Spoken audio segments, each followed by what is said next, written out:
जय हिंद एवरीवन। आप सबका आपके यूट्यूब चैनल राष्ट्रीय सेवा पे स्वागत है। आज हम अपने इंपॉर्टेंट 21 अक्टूबर के करंट अफेयर्स डिस्कस करेंगे। आज थोड़ा सा सेशन यहाँ पे डिले हुआ कुछ इमरजेंसी के कारण, सॉरी फॉर दैट।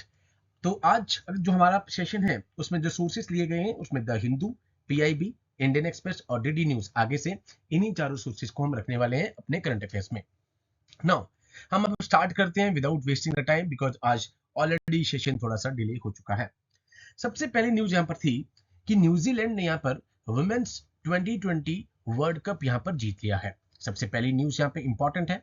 अब इस न्यूज में से आपको कैच क्या करना था कि सबसे पहला 2020 वर्ल्ड कप वुमेन का कहां हुआ है, सबसे ज्यादा टाइटल्स कौन जीता है, एंड नंबर 3 यहां पर कौन सी टीम को इन्होंने हराया है। तो यहां पर न्यूजीलैंड ने साउथ अफ्रीका को 32 रन से यहां पर हराया फाइनल में, एंड उसके बाद वो वुमेन्स 2020 वर्ल्ड कप 2024 यहां पे जीते। एंड देखते हैं हमने टेस्ट मैच में भी इवन न्यूजीलैंड ने यहां पर इंडिया की टीम को यहां पे चेन्नई में पहला टेस्ट मैच हरा दिया। The event is organised by the sports governing body ICC, international cricket council जो गवर्निंग बॉडी है उसने ऑर्गेनाइज किया। सबसे पहला एडिशन जो था 2009 में इंग्लैंड में यहां पर हुआ था।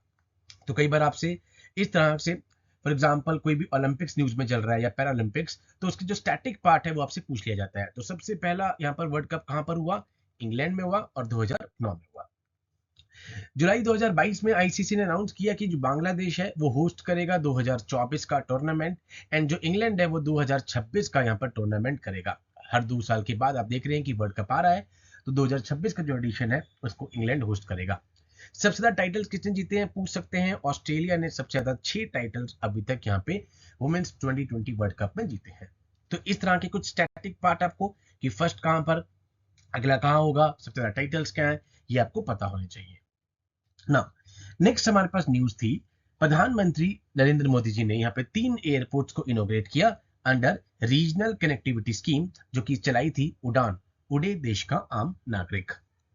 तो अब यहाँ पे दो चीजें इंपॉर्टेंट है, कौन से 3 एयरपोर्ट्स हो गए आपके पास, एंड नंबर 2 ये स्कीम अपने आप में इंपॉर्टेंट हो गई है, उड़े देश का आम नागरिक। ऑल दो बहुत पहले स्कीम आई थी, बट इस न्यूज में से क्या आपको कैच करना था वो मैंने आपको बताया। उड़ान कौन से न्यू एयरपोर्ट्स है, रेवा मध्य प्रदेश में, अंबिकापुर छत्तीसगढ़ में, एंड सहारनपुर उत्तर प्रदेश में। ये 3 न्यू एयरपोर्ट्स हैं जो प्राइम मिनिस्टर जी ने यहाँ पर इनोग्रेट यहाँ पर करे हैं। अब इंपॉर्टेंट है स्कीम, स्कीम के बारे में डायरेक्टली आपसे पूछा जा सकता है उड़ान के बारे में। तो यहाँ पे रीजनल कनेक्टिविटी स्कीम उड़े देश का आम नागरिक 2016 में यहाँ पे गवर्नमेंट ने यहाँ पे इसको लॉन्च किया था as a part of national civil aviation policy, जिसका बेसिकली एम क्या था कि जो भी यहाँ पर रिमोट और अनडिजर्व रीजन है वहां पर एयर कनेक्टिविटी को यहाँ पे बढ़ाया जाए। तो इसका एम आ गया हमारे पास यहाँ पे दूसरी लाइन में, ठीक है, कि रिमोट और अनडिजर्व रीजन को कनेक्ट करना। सबसे पहली यहाँ पर जो उड़ान की फ्लाइट थी प्रधानमंत्री जी ने 2017 में यहाँ पे स्टार्ट की थी, शिमला को दिल्ली से कनेक्ट करने वाली, जो कि एक यहाँ पे न्यू चैप्टर था इंडिया की एविएशन हिस्ट्री में। तो कोई भी स्कीम है तो स्कीम में से आपको पॉइंट निकालने हैं, नंबर 1 लॉन्चिंग डेट या ईयर, नंबर 2 उसका एम क्या है, ठीक है। तो ये शॉर्टकट्स में आपको हर न्यूज में से कैच कर लेना है कि कौन सी चीज इंपॉर्टेंट है, एंड वही आपको एग्जाम पॉइंट ऑफ व्यू से पता होनी चाहिए। नाउ नंबर 3 न्यूज हमारे पास जो आज की है कि जो नोबेल लॉरेट्स हैं पॉल मिकल रोमर, जिन्होंने प्रेज किया है इंडिया की डिजिटल रिवॉल्यूशन का। अब अगर डिजिटल रिवॉल्यूशन था तो इस न्यूज में से मैंने क्या कैच यहां पर करा है कि एट प्रेजेंट जो एनपीसीआई की वेबसाइट है उसमें कौन कौन सी कंट्रीज हैं जो यूपीआई कनेक्ट यहां पर एक्सेप्ट कर रही है, ठीक है। आप देखते हैं कि यूएई में प्रधानमंत्री जी ने रेदर उसका कुछ नाम भी रखा था, ठीक है। तो कौन कौन सी कंट्रीज हैं, भूटान है, फ्रांस है, मॉरिशियस है, नेपाल है, सिंगापुर है, श्रीलंका है, एंड यूएई है, ठीक है। एनपीसीआई की वेबसाइट के अकॉर्डिंगली अगर मैं बात करूं तो ये 7 कंट्रीज हैं जो यूपीआई को एक्सेप्ट करती हैं, एंड इसी तरीके से 5 कंट्री ऐसी हैं जो रुपए को यहाँ पर एक्सेप्ट करती हैं, भूटान है, नेपाल है, मॉरिशियस है, सिंगापुर है और यूएई है। अब ये आपके लिए इंपॉर्टेंट है फैक्ट्स, ठीक है, कि कौन कौन सी कंट्रीज यहाँ पर यूपीआई को एक्सेप्ट कर रही है एंड कौन कौन सी कंट्री यहाँ पर रुपए को यहाँ पर एक्सेप्ट कर रही है। नेक्स्ट न्यूज, इस साल तो आपको बहुत सारे हरिकेन्स देखने को मिल रहे हैं, तो हरिकेन की एक वार्निंग इशू कर दी है यहाँ पे फॉर द ऑस्कर। यहाँ पे हरिकेन का नाम क्या है, ऑस्कर है, कहां पर, क्यूबा में, ठीक है, जिसकी कैपिटल हवाना है, उसके बाद बहामास में, एंड तुर्क्स एंड कैकोस आइलैंड्स में। तुर्क एंड कैकोस आइलैंड जो है, ठीक है, ये ब्रिटिश की ओवरसीज टेरिटरी है अटलांटिक ओशन में। तो ये आपसे पूछा जा सकता है, ठीक है, कि ये आइलैंड्स कहां पर है, ब्रिटिश ओवरसीज टेरिटरी, एंड कहां पर बात करूं तो अटलांटिक ओशन में। अब सवाल ये होता है कि हरिकेन्स है क्या। अगर मैं आज बात करूं, जब हम ज्योग्राफी करते हैं तो उसमें आप साइक्लोन्स पढ़ते हैं, ठीक है, साइक्लोन्स और एंटी साइक्लोन्स। तो अब साइक्लोन्स जो है यहाँ पर अगर मैं बात करूं तो एक ये रैपिड इनवर्ड एयर सर्कुलेशन है around the low pressure area, that is a low pressure area surrounded by the high pressure area. और आपको पता है कि हवा हाई से लो की तरफ यहाँ पर कन्वर्ज करती है, this is called a simple a cyclone. अब ये इंपॉर्टेंट है बहुत, एनसीईआरटी में आपको दे रखा है कि साइक्लोन में जो प्रेशर है सेंटर में लो होगा, और एंटी साइक्लोन जैसे भी अब ठंड होनी स्टार्ट हो गई है नॉर्थ में, तो हाई एंटी साइक्लोनिक कंडीशन का मतलब क्या है कि हवा नीचे बैठ रही है। साइक्लोन का मतलब क्या है कि हवा यहाँ पर राइज कर रही है, ठीक है। लो प्रेशर का मतलब क्या है, हाई टेम्परेचर, हवा का ऊपर उठना, ठीक है। तो आपको पता है कि हवा वार्म होगी तो वो राइज करेगी तो वो हवा ऊपर जाके एक्सपैंड होगी, एंड एक लेवल पे जाके ठंडी होकर सैचुरेट होगी, एंड कंडेंस होकर वो कूल डाउन होकर क्लाउड्स बनाएगी। तो आपसे ये कई बार पैटर्न विंड की डायरेक्शन पूछ ली जाती है। साइक्लोन में एंटी क्लॉकवाइज होगी ये, ठीक है, नदर्न हेमिस्फीयर में, ये बहुत इंपॉर्टेंट है एग्जाम के लिए, और सदर्न हेमिस्फीयर में क्लॉकवाइज, एंड इसी का उल्टा हो जाएगा एंटी साइक्लोन में। डन। अब साइक्लोन वर्ड कहां से डिराइव किया गया है, तो ग्रीक वर्ड है साइक्लोस, जिसका मतलब है कॉइल्स ऑफ अ स्नेक। देखते हैं आप, हवा किस तरीके से, इस तरीके से हवा ऊपर एक्सपेंड होती है, ठीक है, यूं करके। तो अब ये फर्स्ट इंपॉर्टेंट हो गया साइक्लोन क्या होता है, उसके बाद हमने उसमें विंड की डायरेक्शन पढ़ ली। अब जो ज्योग्राफी अगर मैं इसे कनेक्ट करूं तो क्यूबा कहां पर है, बेसिकली नदर्न कैरेबियन सी में, जहां पर दो जगह कॉन्फ्लुएंस हो रही है, गल्फ ऑफ मेक्सिको मिल रही है और अटलांटिक ओशन यहां पर मिल रहा है, ठीक है। अगर आपसे क्वेश्चन पूछ लिया जाए ज्योग्राफिकल, तो आप यहाँ से क्यूबा के बारे में आपको पता हो, प्लस यहाँ पर बहुत सारे बच्चों ने ये आइलैंड्स भी नहीं सुने होंगे। तुर्क्स एंड कैकोस आइलैंड ये क्या है, तो क्या है, ब्रिटिश की ओवरसीज टेरिटरी है। अब पहले मैं आपको ये बताता हूँ कि तुर्क्स एंड कैकोस क्या है। एक archipelago means group of islands कहते हैं, एंड ये कोरल आइलैंड्स है, ठीक है। ज्योग्राफी में आप पढ़ते हैं ना कि दो तरह के हमारे पास आइलैंड है, अंडमान निकोबार है एक, ठीक है, that is called a volcanic island, और एक लक्षद्वीप है जहां पर मोदी जी ने जाके यहाँ पे चाय पी थी, ठीक है, and that is called a coral islands, ठीक है। तो ये ब्रिटिश की ओवरसीज टेरिटरी है south east of the Bahamas, ये आपको पता हो इन आइलैंड्स के बारे में। अगर मैं ट्रॉपिकल साइक्लोन्स की बात कर लूं तो यहाँ पर वो ईस्ट से वेस्ट की तरफ यहाँ पर मूव करते हैं, ठीक है, because of the tropical easterly. जब आप ज्योग्राफी में आपने विंड सिस्टम पढ़ा होगा तो वहां पर आपने ट्रेड विंड्स पढ़ी होंगी, ठीक है, एंटी ट्रेड विंड्स पढ़ी होंगी, तो ईस्टर्लीज के कारण ये ईस्ट से वेस्ट की तरफ फ्लो कर रहा है, एंड जैसे ही ये लैंड को हिट करता है यहाँ पर इसका असर खत्म हो जाता है। डन। दैट मींस इसके लिए 5 कंडीशन है जो एनसीईआरटी ने दे रखी है। नाउ नंबर 1, ये अल्ट्रा इंपॉर्टेंट है आपके एग्जाम के लिए। ये कह रहा है कि एक तो ऑलरेडी सी सरफेस टेम्परेचर 27 डिग्री से ज्यादा हो, इसलिए ये लेट समर्स में आते हैं, ठीक है, जैसे मानसून खत्म होता है, बिकॉज लैंड जल्दी ठंडा होता है एंड जल्दी ही गर्म होता है, पानी को ठंडा होने में भी टाइम लग रहा है और गर्म होने में टाइम लग रहा है, इसलिए लेट समर्स में आपको ये साइक्लोन देखने को मिलेंगे।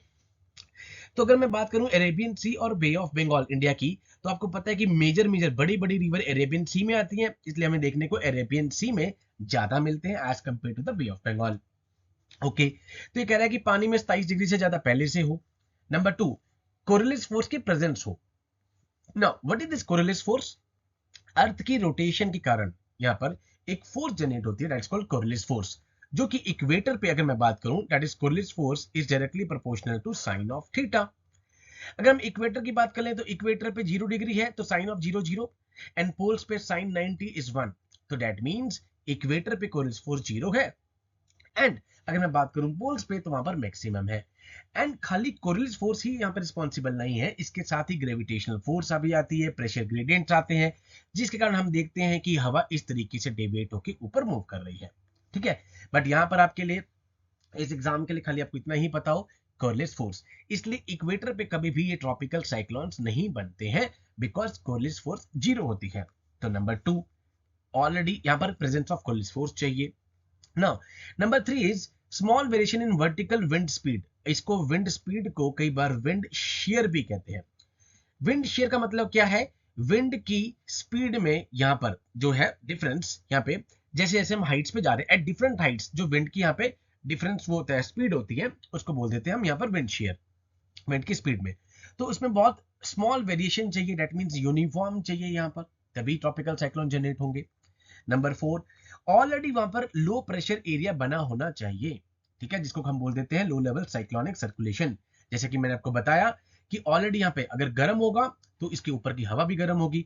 हवा हवा जो गर्म होगी, गर्म चीज हरदम हल्की होती है, that mean the light light चीज हरदम ऊपर राइज करेगी तो वो ऊपर उठनी स्टार्ट होगी, एक्सपेंड होगी तो सैचुरेट होगी, एंड ऊपर जाके क्लाउड फॉर्मेशन हो जाएंगे। एंड ऊपर जाके नीचे लो प्रेशर है तो हवा ऊपर की तरफ जा रही है, एंड ऊपर जाके ठंडी हवा होगी, ठंडी चीज हरदम डाइवर्ज हो रही है, तो ये कह रहा है कि अपर डाइवर्जेंस चाहिए हमें about the sea level system. I hope this is clear. ये 5 कंडीशंस हैं, एनसीईआरटी में दे रखी हैं, बहुत इंपॉर्टेंट है आपके एग्जाम पॉइंट ऑफ व्यू से।